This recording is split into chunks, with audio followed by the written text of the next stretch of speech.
Friends, Bharat అలాగే England జట్ల మధ్య జరిగిన 4వ టీ20 మ్యాచ్లో భారత జట్టు ఘోరంగా ఓడిపోయింది. 9 వికెట్ల తేడాతో భారత జట్టు ఈ సిరీస్ని కూడా ఓడిపోయింది.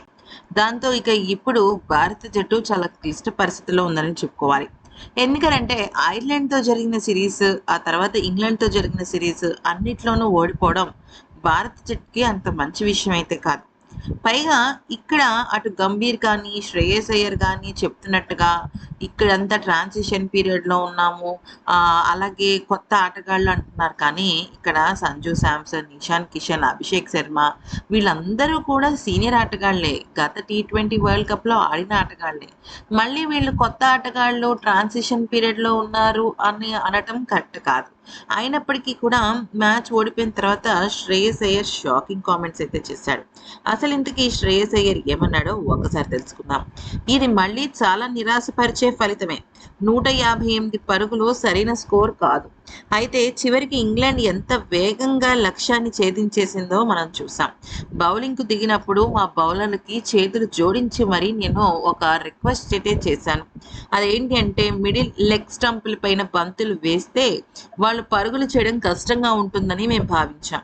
కానీ ఆ ప్రణాళికలను అమలు చేయడంలోనూ మా వాళ్ళు విఫలమయ్యారు. ఇంతకు మించి నేను ఏం చెయ్యాలి ఒక కెప్టెన్గా? అయితే నా ఒక ఇన్నింగ్స్ పట్ల నేను చాలా అంటే చాలా హ్యాపీగా ఉన్నాను. కానీ అది జట్టుకి ఏమాత్రం ఉపయోగపడలేదు అన్నప్పుడు నా ఇన్నింగ్స్ వృధా అయినట్టే కదా. ఏదో నా వ్యక్తిగత రికార్డుల కోసం నేను అది సంతృప్తి పట్టమే కానీ అసలు ఇక్కడ జట్టుకు సంబంధించి ఎటువంటి హ్యాపీనెస్ లేదు.